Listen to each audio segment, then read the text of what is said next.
पिछले पार्ट में हमने देखा कि कैसे पीस्ट और उसकी पोती को एक्सोफैंग ने बचा लिया, लेकिन उसके चक्कर में घोस्ट कल्टीवेटर से उसका पंगा हो गया और अब उससे लड़ना शुरू हो गया। और इसी के साथ ये कहानी शुरू होता था। नमस्कार, हम शुभारंभ, लाइक सब्सक्राइब बटन दबाओ, 1000 लाइक जल्दी से पहुंचाओ। और अब क्या था, वो घोस्ट कल्टीवेटर एक्सोफैंग के ऊपर हमला करने के सामने आ गया, उसके ऊपर अटैक करने लगा। एक्सोफैंग भी उसका जवाब देने लगा। जब एक्सोफैंग की ओर उसने टेलिस्मान को फेंका तो उसने डॉज करके उस पर अटैक कर दिया, जिसके कारण वो उड़ के हवा से एक्सोफैंग पे अटैक करने लगा और एक्सोफैंग भी उसका पीछा करने लगा, उस पर अटैक करने लगा। लेकिन जब वो अटैक करता, वो वहां से हट जाता, या एक प्रकार से बोलूं कि एक्सोफैंग का डायरेक्शन सेंस गायब हो जाता और वो हर बार डॉज करता, जो उसको समझ नहीं आता। लेकिन जब घंटी बजती थी, उसका अटैक उस घोस्ट कल्टीवेटर को छू ही नहीं पाता था। बार बार वो अटैक करता, वो डॉज कर देता और उसको समझ नहीं आ रहा था कि आखिर यहाँ क्या हो रहा है कि मैं हर बार अटैक करता हूँ, ये डॉज करता है, फिर अटैक करता हूँ, फिर डॉज करता है। चाहे ऊपर से हो, नीचे से हो, दाएं से हो, बाएं से, कहीं से भी इसके ऊपर कोई अटैक छू क्यों नहीं पा रहा है। लेकिन एक्सोफैंग वहां पे नहीं रुकता है और अपने ब्लड को उस पर अटैक करता है और बार बार उसके हर ओर से अटैक करने लगता है। उसको समझने लगता है कि आखिर यहाँ क्या हो रहा है। तो समझ में आता है कि वहां पे कोई फॉर्मेशन है जो एंसेस्टर स्पिरिट का है, जिसके कारण वो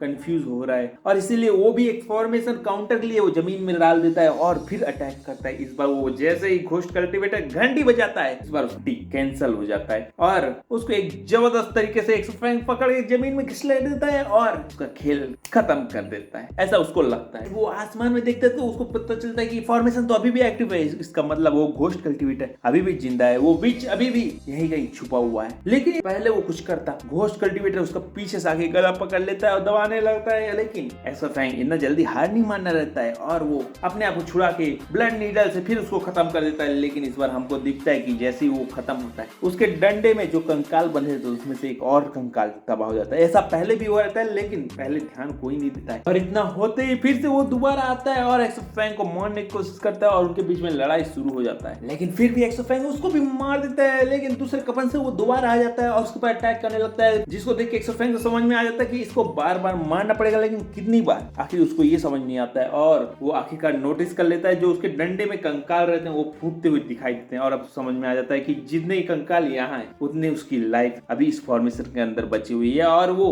कंकाल को खत्म नहीं करेगा तो वो उसकी गिनती लगातार बढ़ती रहेगी और वो आता रहेगा और मारता रहेगा। लेकिन तभी उसका ध्यान जाता है कि एक फर्नेस नीचे आ चुका है जहाँ पे वो एक्सोफैंग को रिफाइन करने की तैयारी कर रहा है, जिसको देख के वो तुरंत उस पे अटैक कर देता है और अपने ब्लड क्लॉ से उस फर्नेस को तबाह करने लगता है। लेकिन उसके अंदर की जो स्पिरिट होती है वो निकल आती है और एक्सोफैंग पे अटैक कर देती है। एक्सोफैंग भी उस अटैक को ब्लॉक करने लगता है, लेकिन इतने में ही घोस्ट कल्टीवेटर नीचे से उसकी ओर आने लगता है, जिसको वो बेल से सील कर देता है। लेकिन बेल के अंदर पहुंचते ही वो अपने आप को तबाह कर देता है, जिसके कारण उसका एक और घोस्ट कल्टीवेटर कहीं और छुपा रहता है, वो निकल आता है और उसके पीछे से नीडल फेंकता है, जिसको एक्सोफैंग पूरी तरह से ब्लॉक करने की कोशिश करता है। लेकिन वो सीने से आर पार हो जाता है। बस मौके का फायदा उठा के घोस्ट कल्टीवेटर और बहुत सारे नीडल उसके ऊपर अटैक करता है और वहां पे खून की नदियां बहा देता है, जिसके कारण एक्सोफैंग का अंत हो जाता है और कहानी यहाँ खत्म होता है, ऐसा मेरे को लग रहा था। लेकिन फिर एक्सोफैंग वहां पहुंच जाता है और घोस्ट कल्टीवेटर को पकड़ लेता है, क्योंकि उसने अपने ब्लड एसेंस से अपनी एक कॉपी बनाई थी जिसपे घोस्ट कल्टीवेटर फंस गया था और अब घोस्ट कल्टीवेटर को विश्वास नहीं हो रहा था। और अब क्या था, घोस्ट कल्टीवेटर बोलता है हो गया तुम जीते,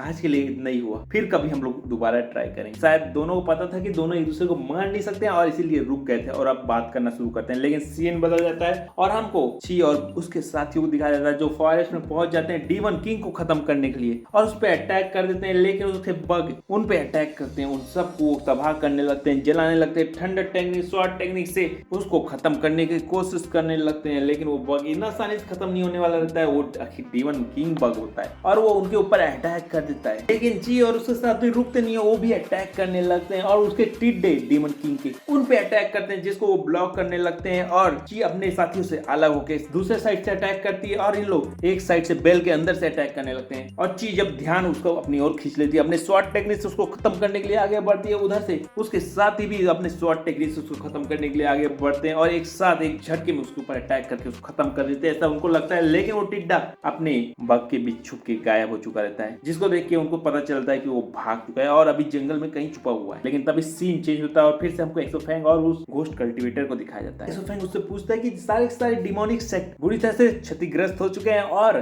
तुम्हें क्या लगता है कि राइटेस्ट पाथ सेक्ट क्या जीत सकते हैं, जिसपे वो बोलता है कि उसको लगता है कि ये मुश्किल है, इससे 30% चांस जीतने की है, क्योंकि डीमन किंग बहुत ज्यादा ताकतवर हो रहे हैं एक दूसरे को खा के, और अगर राइटेस्ट पाथ के लीडरों को कुछ हुआ तो वो सारे सेक्ट तबाह होते हैं। उनके एक्सोफैंग बोलता है क्या सारे वो सेक्ट बेवकूफ है, उनके लीडर अभी तक क्यों अटैक नहीं कर रहे हैं? जिसपे वो बोलता है मुझको क्या पता, लेकिन मुझको लगता है क्यूआन सेक्ट जो 1000 ईयर ओल्ड है वो कुछ छुपा रहा है जो कि इस बीस्ट गॉड को हरा सकता है या फिर वापस सील कर सकता है। लेकिन शायद उनके सेक्ट में भी अभी तक उस एंसेस्टर टेक्निक या वेपन को उन लोगों ने खुद यूज करने लायक किसी काबिल इंसान को नहीं खोजा है। ना बोलते हमको ची और उनके साथियों को फिर से दिखाया जाता है जो जंगल में खड़े रहते हैं और लोग बोलते हैं कि हमारा प्लान फेल हो चुका है। तो वो बोलते हैं कि अगर वो जंगलों में छुप रहा है तो क्यों ना हम जंगल में आग लगा दें और फिर उसको तबाह करें, क्योंकि अगर आग लगी रहेगी नीचे तो वो छुप नहीं पाएगा, वो डीमन किंग हमारे हाथ फिर मारा जाएगा। और इतना प्लान बना के उन लोग फिर से अटैक करने के लिए आगे बढ़ते हैं और प्लान के हिसाब से जंगल में आग लगा देते हैं, जहां पे जैसे ही डीमन किंग पहुंचता है ची उसका सामना करने लगती है और उन लोग फॉर्मेशन बिछा के उसके सारे बग को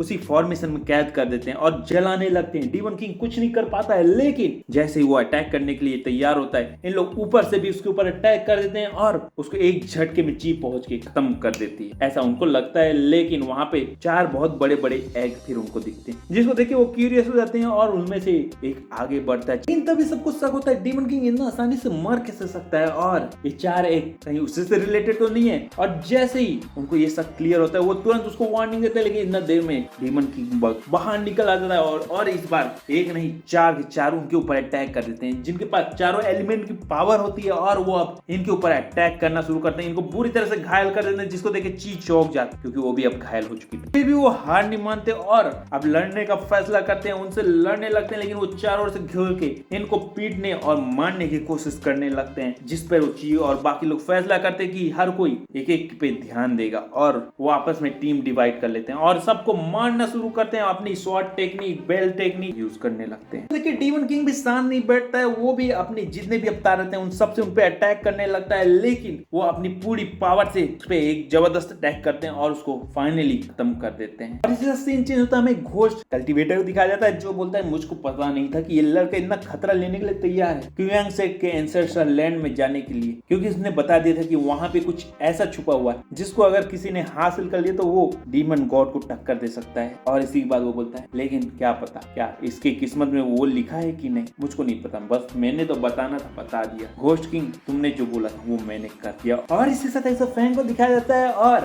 एपिसोड खत्म हो जाता है। और तुमने अभी तक 1000 लाइक टारगेट नहीं पहुंचाया तो यार दिल को बुरा लगा तो लाइक करो, सब्सक्राइब करो, घंटी बजाओ, यानी घंटी बजा दो और लाइक कर दो। मैं अगले एपिसोड मिलता हूँ, लेट्स गो, कर दो ना यार जल्दी से।